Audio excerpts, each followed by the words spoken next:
کہ جس کی جو سوچ ہوتی ہے اسے اوقات بھی وہی ملتی ہے.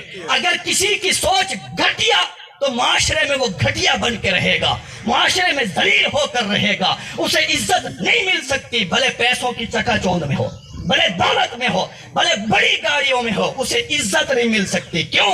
عزت اللہ کی چادر ہے, صرف اسے پہناتا ہے اللہ وہ چادر جو اس کے لائق ہوتا ہے, جو اس کے لائق ہو. تو کہا کہ ذہنیت یہ تھی آپ قرآن پڑھو. تو اللہ نے جو ہمیں سکھایا وہ یہ ہے کہ لوگوں سوچ گھٹیا نہ رکھو, سوچ اعلیٰ رکھو. آپ نماز پڑھیں. اللہ نے سکھایا پوری نماز کے اندر کہ لوگوں اپنی سوچ بھی اعلیٰ رکھو, اپنی عادات بھی اعلیٰ رکھو, صفات بھی اعلیٰ رکھو, اخلاق بھی اعلیٰ رکھو. آپ شروع کریں نماز کا پہلا کلمہ اللہ اکبر.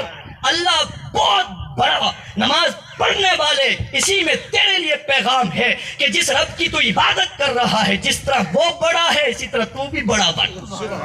وہ ربوبیت میں بڑا ہے تو عبادت میں بڑا بن, تو بندگی میں بڑا بن, تو بندہ ہونے میں بڑا بن. اور بندے کو بڑائی تب ملتی ہے کہ وہ عرش پہ بیٹھ کے چھوٹے لوگوں کی خطا معاف کر دیتا ہے. تو جب دوسروں کی غلطی معاف کرے گا رب تجھے بڑا کرتا جائے گا, بڑا بناتا جائے گا. فرمایا سبحانک اللہم, رب پاک ہے, تسبیح والا ہے, وہ حکم دیتا ہے بندہ تو بھی پاک بن. فرمایا وہ بھی حمدی کا, رب لائق تعریف ہے, پیغام ہے انسان وہ کام کر کہ تو بھی لائق تعریف بنے. وہ تبارک اسم کا, اللہ برکتوں والا ہے, اے انسان تو بھی وہ کام کر کہ تجھے برکتیں نصیب ہوں. فرمایا کہ سبحان ربی العظیم, رب عظمتوں والا ہے, انسان اپنی عظمت پہچان. سبحان ربی الاعلیٰ, رب بلندیوں پہ بیٹھا ہے, انسان تو بھی بلندیوں پہ فائز ہو جا, تو بھی بلندیوں پہ فائز ہو جا. تو جب اس نے یہ جملہ کہا تو سلطان آگے بڑھا. سلطان نے کہا کہ میں تیری طرح بے دین نہیں ہوں, میں تیری طرح بے دین نہیں ہوں, میں دین حق کا پیروکار ہوں, اور میرا دین مجھے حسن سلوک کا حکم دیتا ہے, میرا دین مجھے حسن سلوک کا حکم دیتا ہے. جا میں نے تجھے معاف کیا. 3 لاکھ کا لشکر لانے والا آج میں 1000 سال بعد اللہ نے اس کا نام باقی رکھا, اس کا وجود مٹ گیا لیکن نیکی باقی ہے, کردار باقی ہے, اخلاق باقی ہے. لوگ دفن ہو جاتے ہیں جن کا کردار اچھا ہو, اللہ ان کی قبریں آباد کر دیتا ہے, اور اگر کردار اچھا نہ ہو رب نام بھی مٹا دیتا ہے. جسم تو مٹ گیا, نام بھی مٹا دیتا ہے. تو فرمایا کہ میں نے تجھے معاف کیا, اور یہ بڑے لوگوں کی بات ہوتی ہے. میں آخر میں یہ پیغام دینا چاہتا ہوں صرف ایک جملے کے اندر کہ لوگوں اگر دوسروں کو نہیں معاف کر سکتے, رشتہ داروں کو کر سکتے ہیں. چلو رشتہ داروں کو چھوڑو, چاچے مامے کو, ماں کو معاف کر سکتے ہیں. لوگ تو ماں کو بھی معاف نہیں کرتے. ماں تیری غلطی تھی اس لیے 6 سال 10 سال ہو گئے. میرے سامنے واقعہ ایک بندہ یہاں گدلا میں جب میں تھا, 10 سال سے اپنی ماں سے نہیں بولتا تھا, 10 سال سے اپنی ماں سے نہیں بولتا تھا. کیا بچ گیا باقی؟ کیوں؟ اس کو نہیں پتا تھا اللہ کا, دین کا نہیں پتا تھا. اپنی ماں کو تو معاف کرو, اپنے باپ کو معاف کر دو, اپنے بھائی کو معاف کر دو. لوگوں یہ پھول ہیں, چھوٹی موٹی غلطیاں ہو جاتی ہیں, ان سے خوشبو لو, ان سے زندگی ان سے ہے. جتنا الگ ہوگے, جتنا جو وہ ان سے ہٹ کر وہ کرو گے, اندر سے اجڑتے جاؤ گے, روکھے ہوتے جاؤ گے, پریشان ہو جاؤ گے اینڈ میں. کیوں؟ تم نے اللہ کے رستے کو نہیں چنا. اللہ تو وہ رستہ دے رہا ہے جو زندگی سکھی کرتا ہے. چھوٹی موٹی باتیں ہوتی رہتی ہیں. سیدہ کائنات سلام اللہ علیہا, بڑے لوگوں کی بات بتا رہا ہوں, ایک نعرہ چلو لگا دیں بڑوں کا. اہل بیت کے محبین بیٹھے ہوئے, تکبیر, نعرہ رسالت, نعرہ حیدری. سیدہ کائنات, آپ کے بیٹے حسن بھی شہید کر دیے گئے زہر دے کر, آپ کے بیٹے حسین بھی شہید کر دیے گئے کربلا کے اندر, علی اصغر بھی شہید, علی اکبر بھی شہید, 72 جاں نثار آنکھوں کے سامنے. اور روحانی طور پر جو ہے وہ سرکار بھی وہاں دیکھ رہے ہیں اپنے جگر کو کٹتا ہوا. سیدہ بھی دیکھ رہی تھی اس لاشے کو خون میں, خاک میں جو ہے وہ لت پت ہوتا. بتاؤ کس کرب میں ہوں گی, کس درد سے گزرے ہوں گے وہ نفیس لوگ, نازک لوگ. جب قیامت کا دن آئے گا ساری انسانیت موجود ہوگی، اللہ سیدہ کائنات کو بلائیں گے اور پوچھیں گے سیدہ آج بتا اپنے حسن و حسین کا کیا تو بدلہ چاہتی ہے؟ تجھے جو ہے وہ اس امت کے جو ہے وہ لوگوں نے تیرے بیٹوں کو قتل کیا، بتا کیا جزا چاہتی ہے، کیا بدلہ چاہتی ہے؟ ہمارے جیسے بندہ وہ لوگ تو کہتے ہیں بس اب بھی کبھی پھانسی لٹکاؤ، جہنم میں بھیج دو، جہنم میں بھیجو اس کو، زیادہ سخت سے سخت سزا، کیا بدلہ چاہتی ہے؟ تو بڑے لوگ انتقام نہیں لیتے، معافی کرتے ہیں، اور یہیں سے بڑائی بنتی ہے۔ سیدہ عرض کریں گی بارگاہ الہی میں کہ اللہ مجھے کوئی بدلہ نہیں چاہیے، صرف بابا جانی کی امت کو بخش دے، وما علینا الا البلاغ المبین۔